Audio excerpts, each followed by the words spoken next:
le gouvernement français, après avoir demandé l'armistice, connaît maintenant les conditions dictées par l'ennemi. Il résulte de ces conditions que les forces françaises de terre, de mer et de l'air seraient entièrement démobilisées, que nos armes seraient livrées, que le territoire français serait totalement occupé et que le gouvernement français tomberait sous la dépendance de l'Allemagne et de l'Italie. On peut donc dire que cet armistice serait non seulement une capitulation, mais encore un asservissement. Or, beaucoup de Français n'acceptent pas la capitulation ni la servitude pour des raisons qui s'appellent l'honneur, le bon sens, l'intérêt supérieur de la patrie.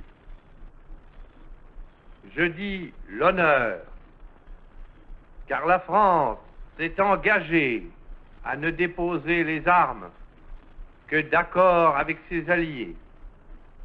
Tant que ses alliés continuent la guerre, son gouvernement n'a pas le droit de se rendre à l'ennemi. Le gouvernement polonais, le gouvernement norvégien, le gouvernement hollandais, le gouvernement belge, le gouvernement luxembourgeois, quoique chassés de leur territoire, ont compris ainsi leur devoir. Je dis le bon sens, car il est absurde de considérer la lutte comme perdue.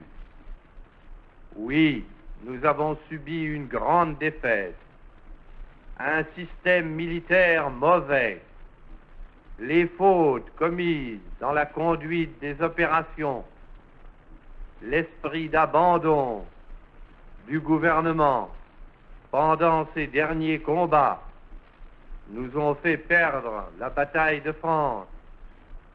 Mais il nous reste un vaste empire, une flotte intacte, beaucoup d'or. Il nous reste des alliés dont les ressources sont immenses et qui dominent les mers.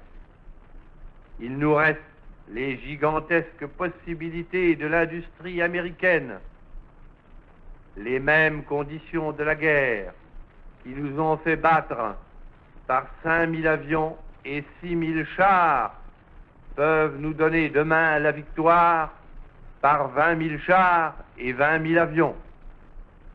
Je dis l'intérêt supérieur de la patrie, car cette guerre n'est pas une guerre franco-allemande qu'une bataille puisse décider.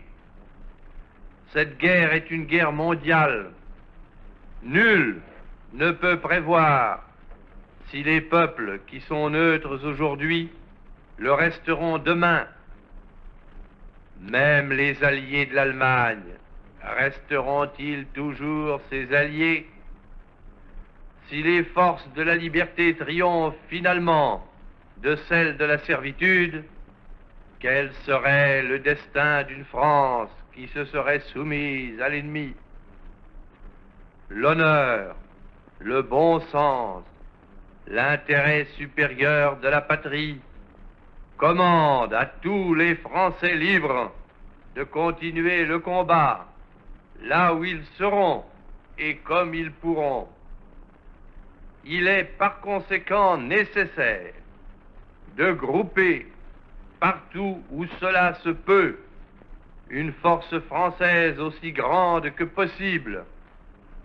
Tout ce qui peut être réuni en fait d'éléments militaires français et de capacités françaises de production d'armement doit être organisé partout où il y en a.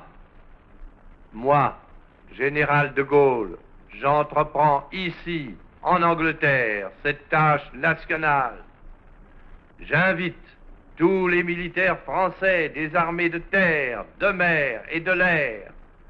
J'invite les ingénieurs et les ouvriers français spécialistes de l'armement qui se trouvent en territoire britannique ou qui pourraient y parvenir à se réunir à moi.